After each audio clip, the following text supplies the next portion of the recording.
This case will reveal the existence of people you never thought possible in this world.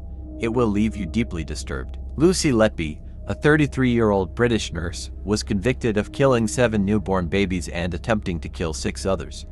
Her murder trial, one of the longest in English history, lasted more than 10 months and captivated the United Kingdom. Since Letby was a teenager, she had wanted to be a nurse.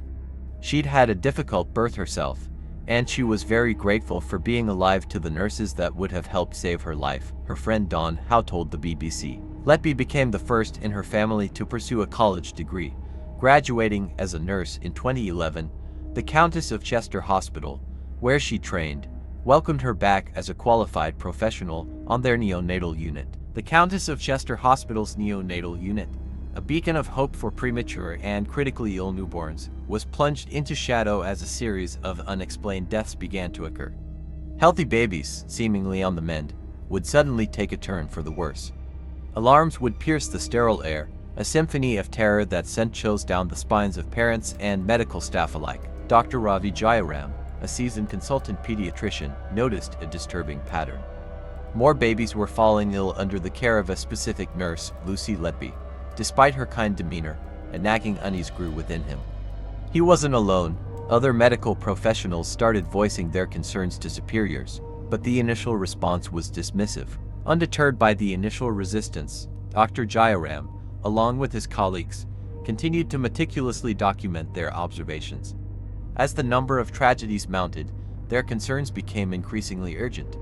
Finally, their persistence paid off, and an official investigation was launched. Weeks bled into months as the investigation unfolded. The truth, like a dark stain, began to emerge. Evidence, air bubbles in tiny lungs, unexplained needle marks, and a disturbing pattern in medical records pointed towards a horrifying possibility. Lucy Letby, a young nurse with a kind smile and gentle touch, had become a beloved member of the neonatal unit at the Countess of Chester Hospital. But beneath the surface, a darkness festered. The unit, a beacon of hope for premature and critically ill newborns, was plunged into shadow as a series of unexplained deaths began to occur. Healthy babies, seemingly on the mend, would suddenly take a turn for the worse.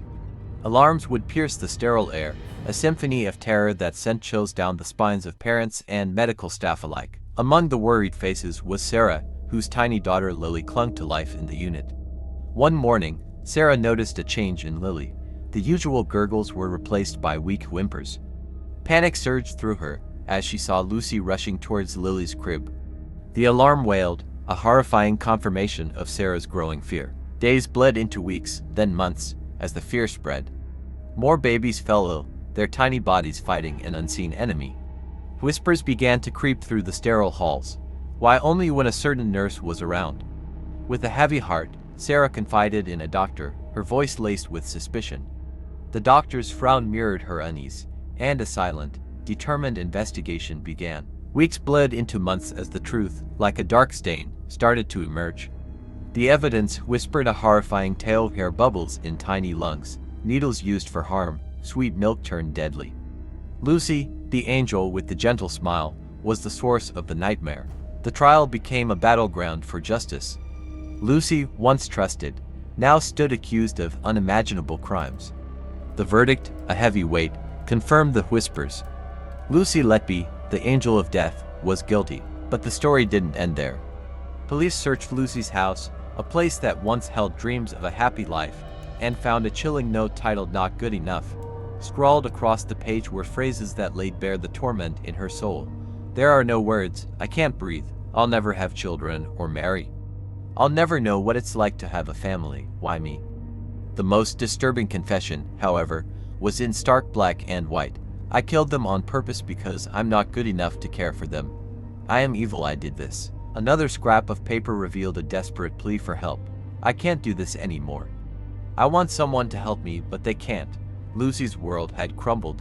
The career she loved, the sense of belonging, all shattered. In the interrogation room, Lucy, a shadow of her former self, spoke with a quiet desperation.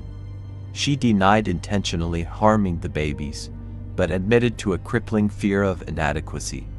The pressure, the constant scrutiny, the overwhelming sense of failure, it had all driven her to the brink. Lucy was released on bail, but the damage was irreparable. News of her arrest spread like wildfire, leaving a trail of devastation. Parents who once saw her as an angel now grappled with the horrifying truth. Some clung to the memory of the kind nurse they thought they knew, while others struggled with the betrayal of trust. The story of Lucy Letby was a chilling reminder of the darkness that can lurk in the most unexpected places. In the end, justice was served. On the 21st of August 2023, Letby was sentenced to life imprisonment with a whole life order. But the cost was immense. The once bright lights of the neonatal unit seemed forever dimmed, a constant reminder of the lives lost and the trust betrayed. The story of Lucy Letby would forever echo in the halls of the hospital, a chilling testament to the fragility of life and the thin line between compassion and cruelty.